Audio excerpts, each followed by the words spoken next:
खबरों की नई दुनिया न्यूज़ ट्यूबर हिंदी।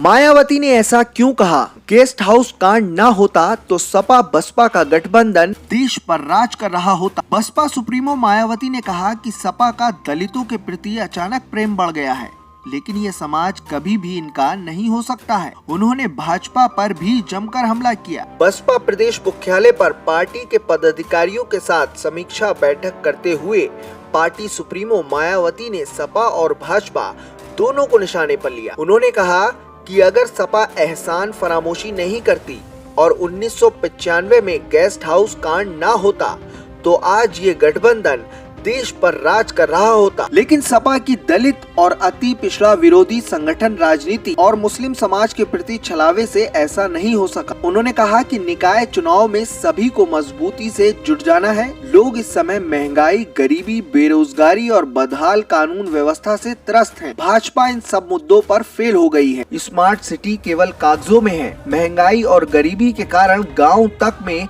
जनता की हालत खराब है। उन्होंने कहा कि सरकार ने सब कुछ ठेके पर कर दिया है और इस ठेके प्रथा के चलते स्थायी नौकरी लोगों के लिए दूर का सपना हो गई है। उन्होंने कहा कि गांव-गांव चलो अभियान ने बसपा को मजबूती दी है और लोगों तक लगातार अपनी आवाज पहुंचाते रहे। निकाय चुनाव में उम्मीदवारों का चयन सोच समझ कर किया जाएगा। उन्हीं लोगों को प्राथमिकता दी जाएगी जो अपने क्षेत्र के लोगों के बीच रहते हैं, उनके कल्याण और विकास में रुचि रखते हैं। उन्होंने कहा कि सपा का दलितों, अति पिछड़ों और बाला साहब अम्बेडकर और काशी राम के प्रति अचानक प्रेम बढ़ जाता है। ये समाज कभी भी इनका नहीं हो सकता, क्योंकि 1995 में गेस्ट हाउस कांड में जो हुआ उसे सब जानते हैं। 1995 में सपा और बसपा की सरकार गठबंधन में चल रही थी। दोनों के गठबंधन में खटास पड़ गई। काशीराम सपा से दूरी बनाकर बीजेपी के समर्थन से सरकार बनाना चाहते थे। इसी बीच मायावती बसपा नेताओं के साथ एक मीटिंग कर रही थी। सपा विधायक और सपा समर्थकों ने